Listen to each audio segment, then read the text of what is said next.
Hello everyone and welcome to today's video. So I've just now scheduled a post for my patrons because tomorrow we're going to be meeting live on Zoom to practice drawing horses. If you don't know, every month, sorry, saying lots of my cat, hello Rolly. Every month on Patreon we'll meet live on Zoom with our Scribbles Aloud Drawing Club members and we will practice drawing something against the clock, time sketches, and it's going to be horses tomorrow. I'm going to take advantage of it being a little bit cooler and I'm going to make some jams and stuff because yesterday I went to the allotment and there was so much fruit. Come on, let me show you. So this is a bag of plums. It's like a kilo of plums there. Got some chili peppers, but I'm not going to make jam from those. I've got yellow raspberries, they're delicious. I've also got a very wonky carrot. Ugh. That's destined for the compost bin. I've also got a big bowl here of apples and pears from the allotment, so I'm going to make some apple stew, put those in the freezer. I've also got these. Oh, I'm not going to move it down because it's got water in it. Elderberries. I'm going to make some elderberry syrup. That's exciting. But in one of my big clear outs that I had, I got rid of all of my old jars. They weren't specifically bought for making jam, but they've just been saved. So they've all gone. So I'm going to go and buy some specific jam jars. I need to go and buy a jam funnel because I know from past experience that will make it so much easier and I don't have one. I need some sugar. Can't make jam without sugar. I've already got a pan for it. But I really want to get this done today because it's such a hot job. Making jam is such a hot job that trying to do it during a heat wave is awful. But today I woke up, it's quite cool. It's still a little bit of heat, but yeah, it's a lot cooler than it was. So yeah, let's do it. Also, look at all of my tomatoes. Most of these are from my garden. I put these over them because we do have quite a few fruit flies at the moment who have come in through the open windows because of the heat wave. So they're all trapped in the house now, so they're desperate to eat something, all of my fruit. So yeah, net bags, but I'm so pleased with how many tomatoes I've got from the garden this year.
nearly 8 o'clock.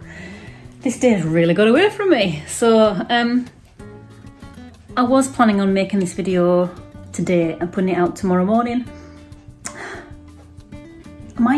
I might do that, I don't know. I need to go and have dinner. As you can tell, I'm very hot and bothered. I've managed to make a couple of things today, let me show you. So I've made some raspberry jams.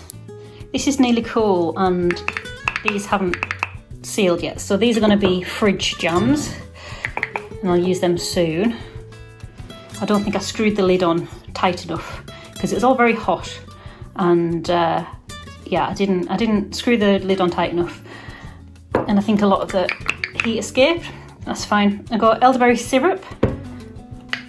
Again, I don't know if this was meant to be something that you could preserve, but I'm going to keep this in the fridge and I'm going to use it as and when. Over here, this smells absolutely amazing. I've got a couple of like crumble fillings, so I've got an apple and cinnamon, and I've got pear and blackberry.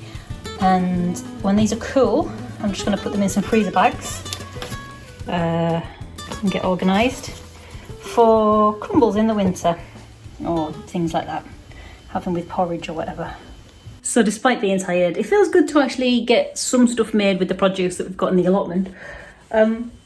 This is only the start. Hopefully my jam technique will improve, but if it doesn't, that's fine. I can just have them as fridge jams rather than trying to save them for a very long time. But yeah, it's been a good day, but I'm tired. I'm gonna go and get some dinner. I don't know where this video is gonna go, so keep watching. You will find out when I do. Must have forgot, I also made a plum jam, or started to, but this recipe needs it to be rested overnight and I will finish this tomorrow. Hi, it's another day. You'll be pleased to know that the raspberry jam did finally seal. Hurrah! Today I'm carrying on. There wasn't enough content, I don't think, for a video just for yesterday. So today's Sunday. Today I've got a live drawing Zoom. You won't be able to join live when you're watching this, but if you wanted to get involved in this session where we're going to be drawing horses, or practicing drawing horses, you can sign up on any tier and you'll be able to have access to the recording. Since yesterday I have bottled up 3 jars of plum jam, and I'm just working on some blackcurrant jam now. I'll be thankful in the winter.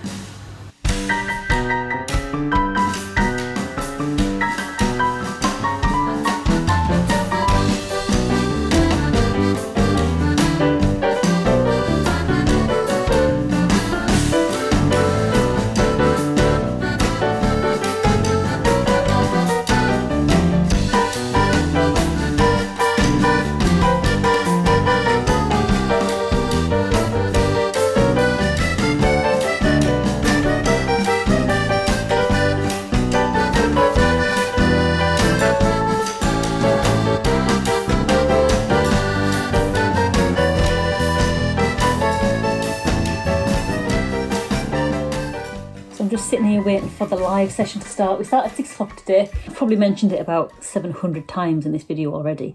We're going to be drawing horses for no particular reason other than it's good to practice, and horses are one of those things that I think I know what it looks like until I come to try and draw it.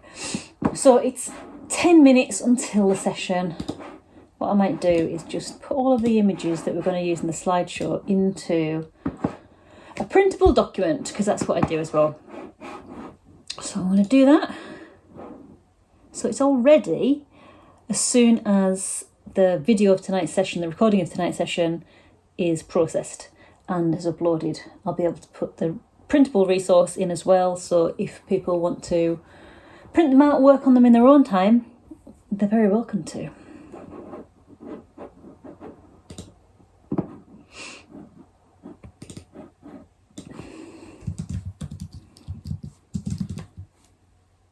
So that's my session over.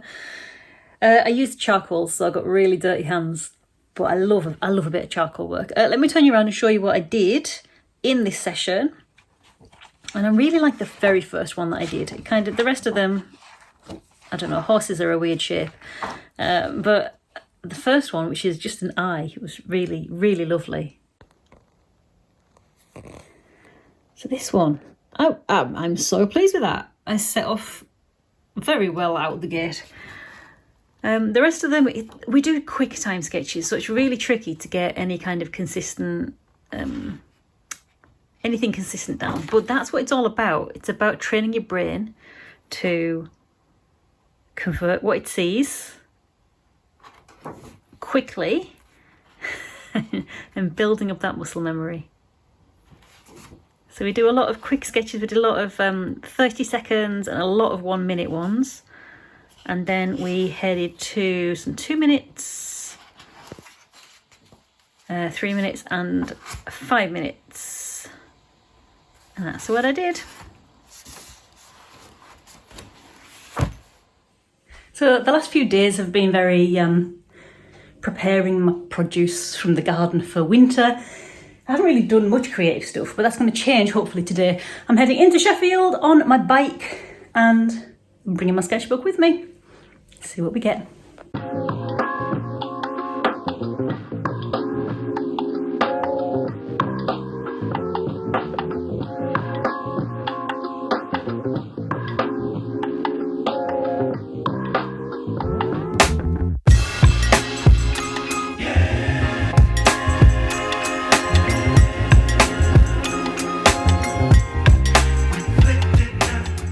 So frequent viewers to the channel will know that sometimes I staff some of the shops that stock my work, so today I'm doing that.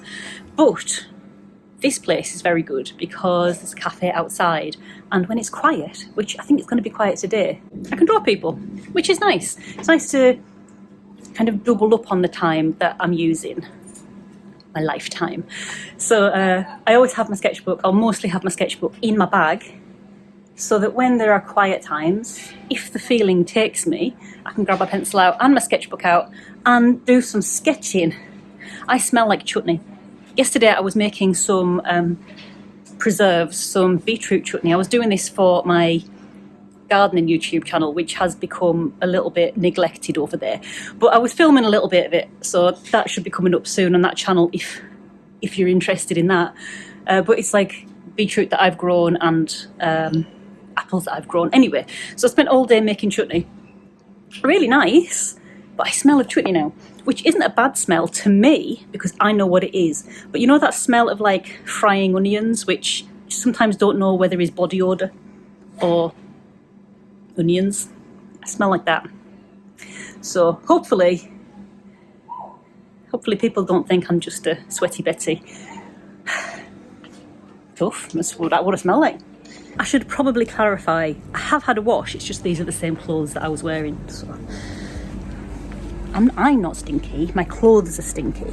So if you're interested, because I like seeing how other people keep all of their kind of sketching and art stuff, when I go out and about, I take this plastic, it's like a second hand from my sister. What's it called? Like an envelope wallet thing, zip wallet, and I keep my observational sketching stuff in here, and it does change from time to time, but mostly I take a clipboard, just a cheapo depot one, and an A5 sketchbook, and I have that, and it's got some stickers on the back. In fact, I've got a new sticker to put on there. It's dangerous coming in this shop because there's so many nice things that I just want to have. So mostly when I'm out sketching, I do actually mostly just draw with one pencil, and I'll pick one colour. And yes, I do draw with coloured pencil rather than graphite. A few people have mentioned this before, and it's more because graphite smudges, and also I had a bunch of coloured pencils just lying around. It's the kind of thing that when you're creative and when you're arty, people buy you pencils, and I was never very good at using them. So I had bunches and bunches of pencils, and so I just decided to sketch with them just so I wasn't wasting them, and I really like coloured pencils. They don't smudge as much. Graphite smudges when you move your hand across it. Graphite has a really nice effect, and if I was doing like a portrait, maybe I would use graphite. But for observational quick sketches, I find coloured pencils. My favourite pencil at the moment is It's a Caran d'Ache Indigo, but I don't know if I've got any. Here we go. Caran d'Ache Dark Indigo. I need to order some more of those. But yeah, let me just show you inside my pencil case. It's just a jumble of stuff.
I had a little sketching break because some people came into the shop, so I took the opportunity while they were all browsing to have a little sketch.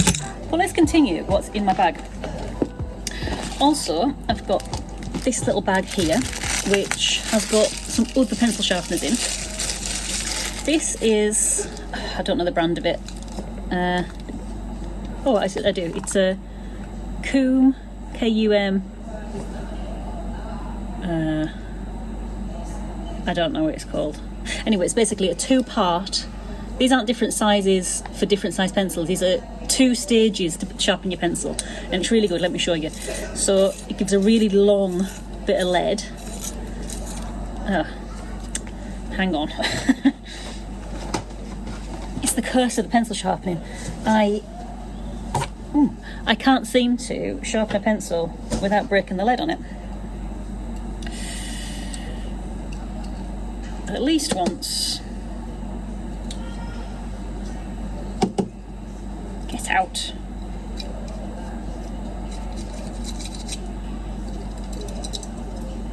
Right. Try again. So completely short now. You sharpen it in the first one.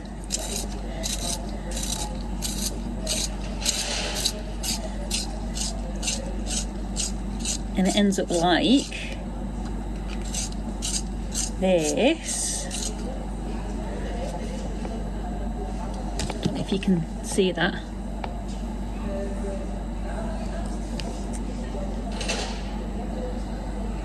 Doesn't focus. It ends up like slightly elongated in the end.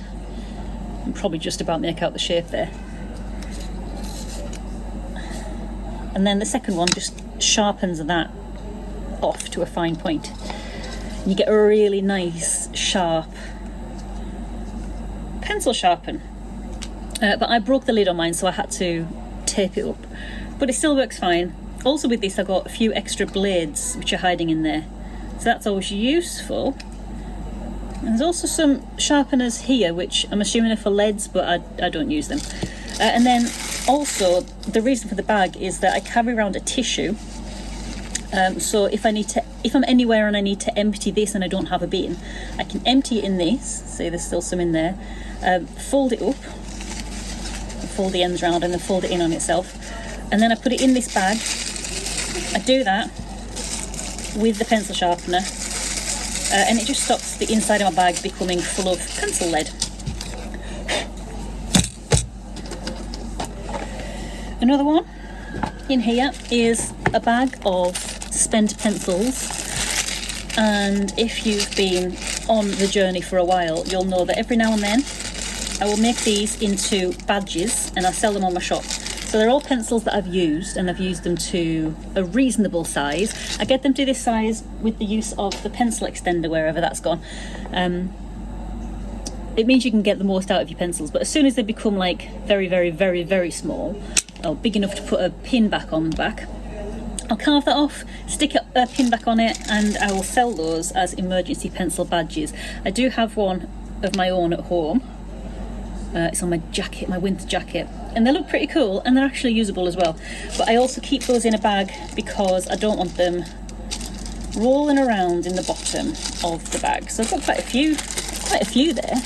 They could probably be a badge collection pretty soon. Let me know in the comments if you are interested in that. I also double bag them because sometimes like dirt from my bag can get into them, and it makes the wood part dirty, and I don't want that. I'm going to keep them as clean as possible for you guys.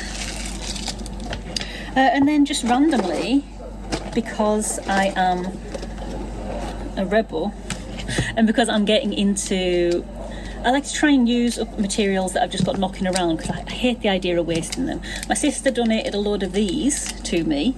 They're not the kind of thing, they're not the thing that I would buy myself. They're Tombows ABTs, water-based pens.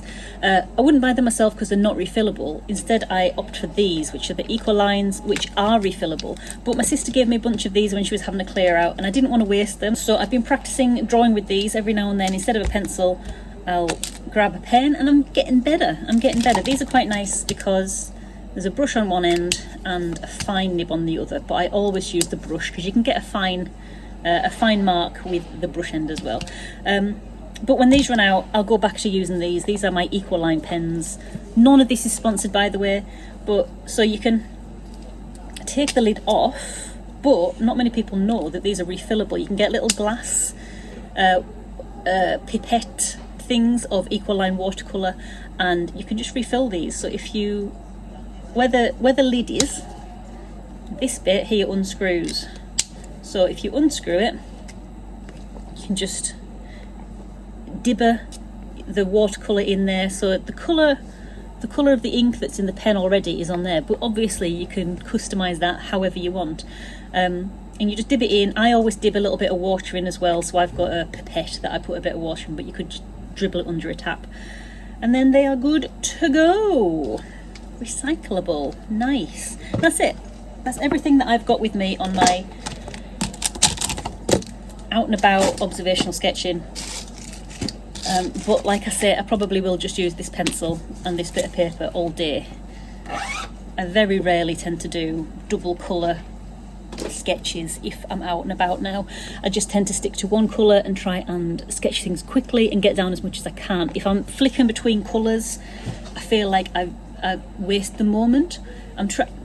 Someone in my comments said this the other day about the gap that they've got in terms of their creative journey.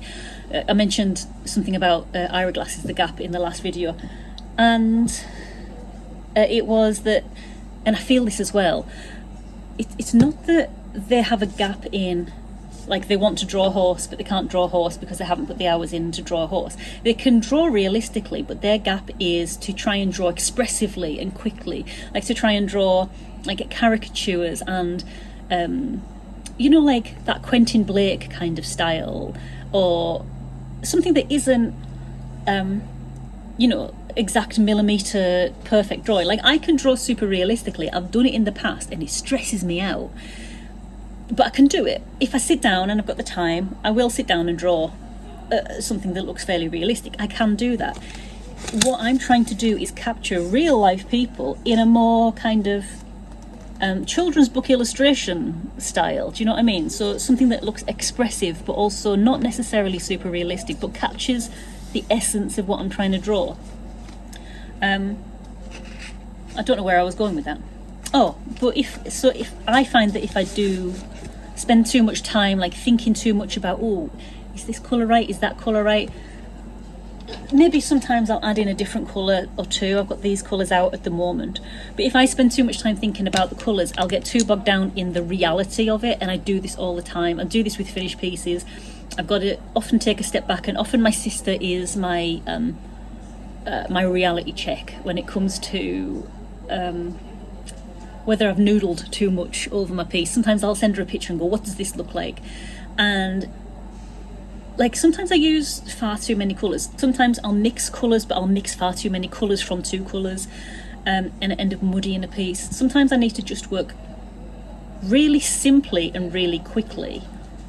So often I will just choose one thing and sketch very quickly with that to get as much information down as I can. It doesn't always work, but when it works, it works.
Okay, I'm back at home.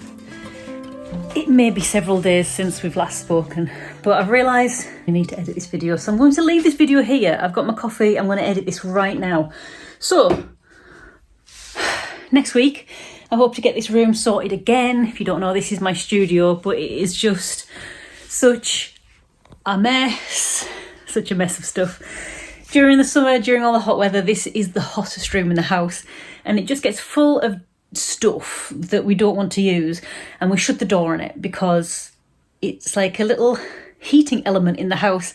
This room heats up and it heats the rest of the house up, so during the very, very hot weather, the door just gets closed on this room. So yes, this needs to be sorted out. This is a next week job, and more allotment in next week as well, because Val, my allotment sharer, has just sent me a message saying meet me tomorrow because I've got a delivery of manure. So exciting times. I'm gonna go and edit this video. Thank you very much for joining me. Hopefully I'll catch you in the next one. So until then, bye.